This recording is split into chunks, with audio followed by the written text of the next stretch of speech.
narito puro't mag-aaral. Isang piliin sana itong aming alay, handog namin isang balagtasan. Mahalagang baksa ang pagkakalunan, kaya nararapat ito'y pag-isipan.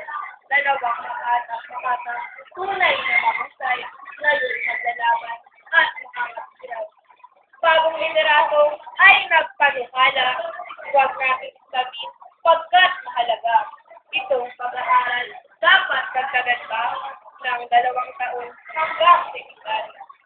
Mga maglalaban, tayo't kumagit na sa mga narito ay magpakilala, panig na napili, pangatwiranan na upang bawat punto ay aming makita. Bumabati ako ng magandang araw. Sa mga panahon, ako'y nagtutugay. At sa narito, buhat mag-aaral. Sana'y magapit ang kakilan.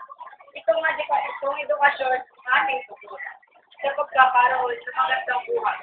Kaya nararapan ating pagsikapan. At habang bata pa ay mapagandaan.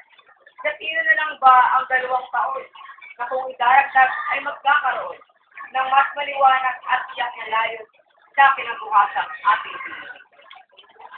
Lagi pagtanggol, panig na napili, sa mga pagkakibit ako'y lumabati. Kaya niyayat aking pagkati, pinag-isipan ko, tinintay mo.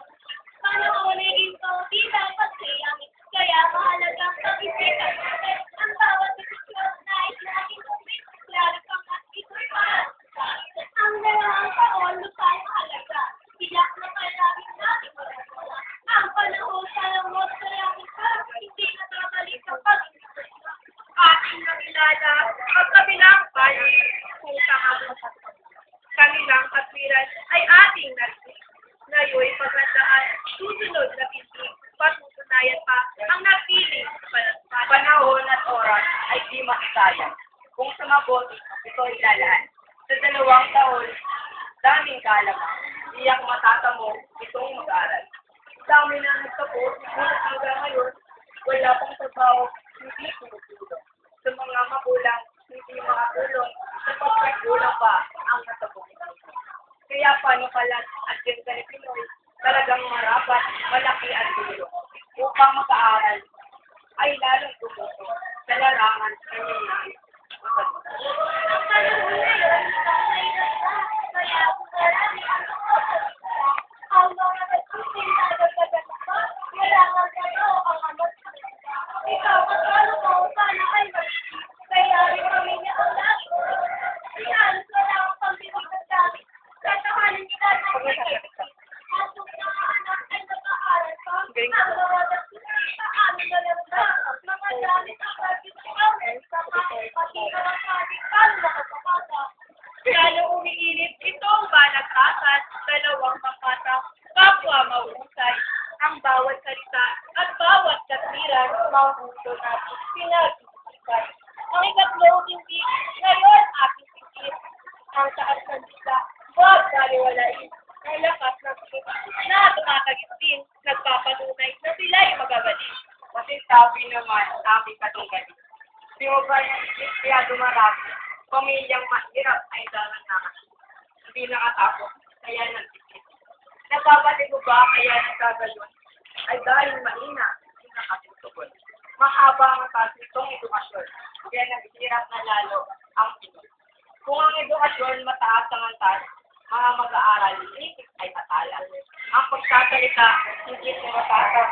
Ang katalinuhan, iyak mabababa. At kung magkagayon, iyak madali na. Ang trabaho ay agad, lalapit sa kanya. Hindi na kailangan maghirap pa siya. Ang ngad na pagunlad, nagpapataan.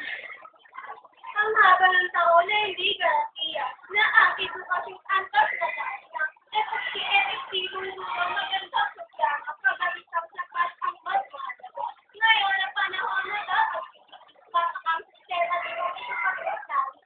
Baka naman ang dapat natin ayusin upang makatulog sa pagdadasa. Ibig sabihin marami programa itong edukasyon na dapat talaga. Pag-isain lalo, magandahin pa, nakakatulong pa sa diyang mahalaga. Ngunit mayroon din dapat ng ayusin. Hindi naman kaya ng ayusin, di na naagaw sa panahon natin. Kaya mababa na edukasyon natin.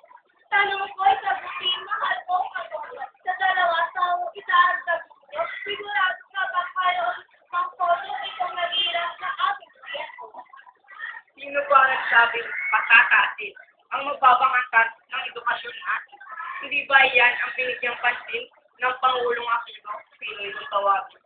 Hindi ba't ayon sa kanyang proposal ang DepEd maghahawak kamay sa pagpapahusay nitong mag-aaral bilang paghanda sa kinabukasan. Kaya inihayag ng bagong kahilot nitong edukasyon na si Bro Army. Vocational courses ay paitigil upang magtatapos siya. Iyak gagaling.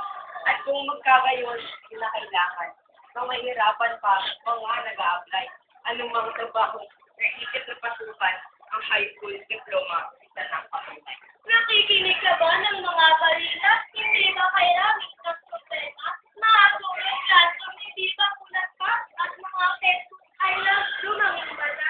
Bakit di namin maambing ng pansin ang mga problema ang minanapan natin sa mga nagdadaan pangulit reheben?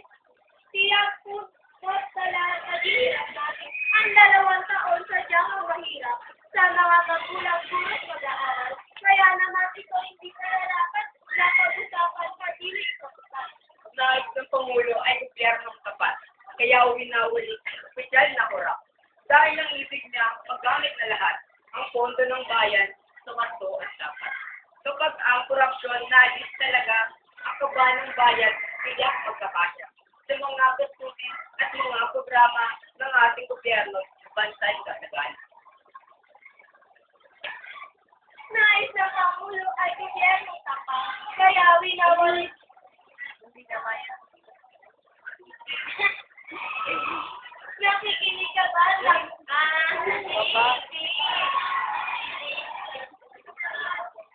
Hindi naman kaya iyay ni Indas Pugol bago lederatong kulway na pululog ng mga programang maganda ang layo ngunit kalaunang bilis. Hindi kaya iyan ay maging daan para ng bagong korupsyon at pagiging tiga. Kawawang Pangulo magpapabilintangan pa sayang pagkabisulo siya. Ikaw ba, katalo mo, hirap mo yung bakit di mag-isip ko rin ang maigit? Buti tinutulog ng pagpupunyabi, mahal na tumulong, tiyak na ako. Ikaw, matalo mo ang nalalaman. Ikaw ang dapat buksan ng sipan. At tiyak na ikaw natutulog.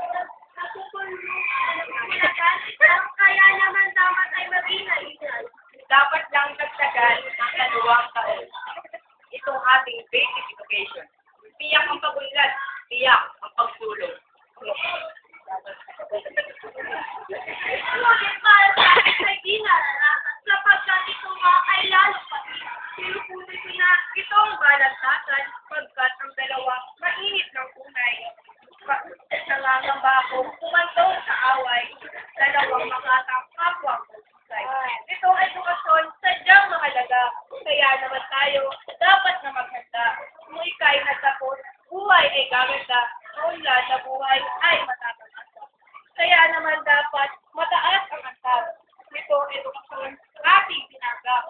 Pag ika'y mahusay, hindi na mahirap, trabaho na ismo, madaling mahanap. Ang 10 taon bang ating itukol sa ating pag-aaral ay kulang at kahol? Sa tingin ba nyo, tama ang desisyon, sinamahan natin sa Pangulong Noynoy? Sa inyo iiwan, mahalagang tanong. Kayo ang magpasya, kayo ang humatol. Anumang desisyon, di kami tututol kung para sa bayan, kami